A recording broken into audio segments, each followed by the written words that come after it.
Hello YouTube, this is HiBoMan here, back with the first in what will be a series of primetime reviews. To celebrate my channel reaching over 40 subscribers, I am going to be tackling every single Optimus Prime in my collection one by one in this series of reviews. So without further ado, buy your pool insurance, put your loose teeth under your pillows, and make sure you grab your My Little Ponies because we are dealing with Transformers Movie 1 Protoform Optimus Prime. Now this figure was released as a preview for the movie style and just for the movies in general, along with Starscream in the deluxe class. They're both modeled after the re-entry crash landing pod form that they had in the first and somewhat second movie when the Decepticons also crash landed on Earth. And you can see it's still modeled a little bit after the classic Optimus Prime vehicle mode. You've got blue up here for the sort of windshields, sort of headlights in the yellow, and an Autobot symbol, but mostly it's just supposed to look like a big bluish and silver space pod slash meteorite that crash landed from space. A main feature of this, besides the shape, which is I guess the main draw of this mode, there are also little plastic caster wheels under here, so that it does actually function as some kind of vehicle, or at least it has some motion to it, which I guess makes sense for something that's all about the motion of crash landing. To go with that, it has one accessory, which is this effect part. It's just molded red plastic in the shape of a flame with a little bit of gold paint on here to give it two tones. It simply pegs into the back right up here. Has a nice little divot in there cut out for his feet here to really make it look like it has a flame trail upon re-entry. And it's a nice little feature, especially since, you know, the most accurate effect piece you can get with the Transformer are the little fireballs that come out of missile launchers, and this is far more effective than that, I think.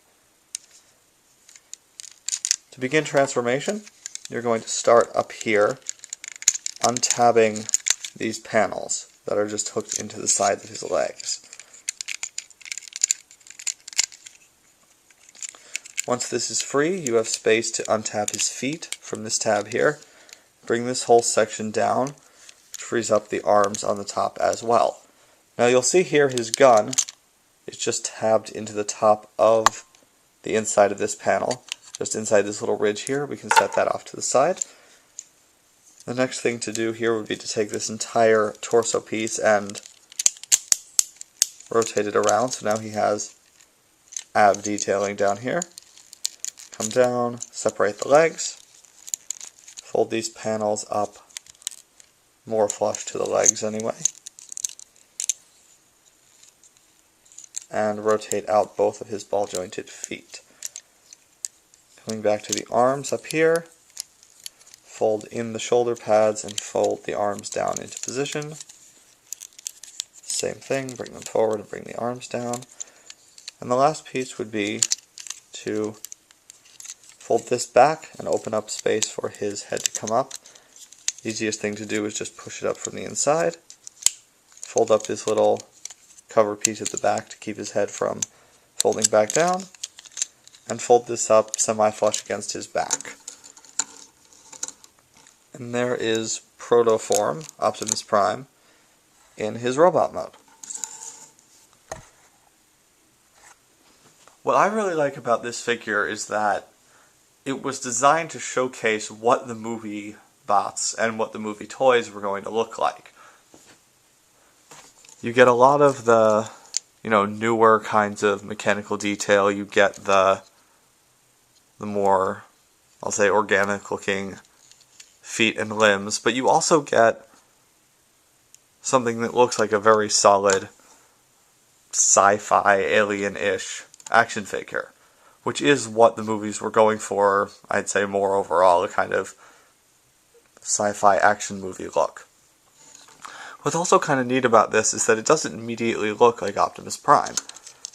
It's a little bit blue in the color of the plastic and in these windshield pieces here. It's got a little bit of red and silver sort of to replace the white.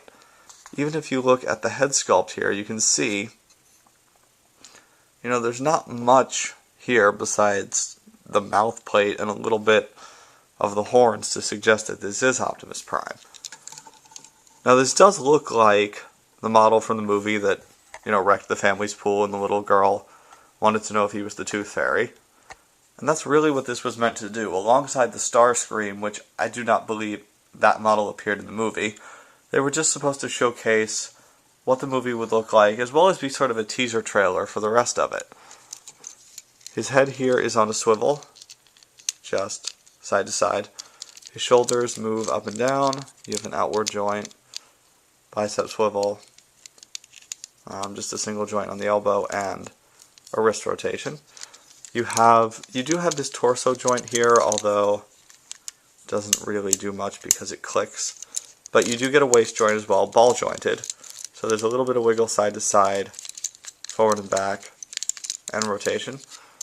Ball jointed hips, thigh swivel, knees which smartly are cut on the inside to accommodate the wheels so they can turn 90 degrees, and ball jointed feet that rotate and tilt a little bit so he can stand up.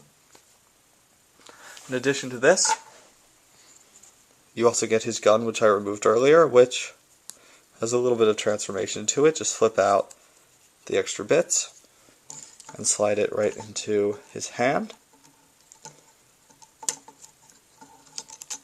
Now I will admit this little piece in the back makes it kind of hard for him to hold it, so I'll just fold it up for the sake of ease right now. And you can see it looks pretty good on him. It's a good size.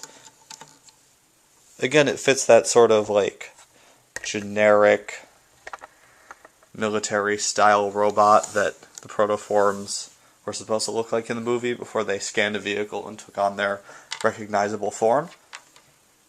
And it's sculpted pretty nicely. It's got a little magazine and things going on. But this can also incorporate the effect part, this time plugging in at this end to look more like a bullet spray. Now this isn't a spring-loaded missile, so this piece doesn't fire, and it is just meant, to look like he's shooting at things, which is really cool. Both he and Starscream have effect parts like this that do the comet, meteorite mode, flame trail, and the bullet spray effect in their two modes. Starscream's is a little bit more effective just because you can use it in a few more ways. It has a few more ways to plug in, but Starscream unfortunately has less quality control on him and has fallen apart. His ball-jointed waist just will not hold together anymore. So this is a cool piece to have in your collection. It was one of the first movie toys to come out. It was the first movie Optimus Prime, which, at the time, having a movie Optimus Prime wasn't a head-scratching thing of why are there so many. It was a cool thing to have the new style, and it was a neat way for them to sort of show off what the movies and the new toys were going to look like. And here we are with the big group shot. You can see there's only the one Optimus on the couch right now, but there is plenty of space to fill up as Prime Time continues. So I will be back next time with the next Optimus Prime. This is Hyboman with Transformers Movie 1 Protoform Optimus Prime. I am signing off.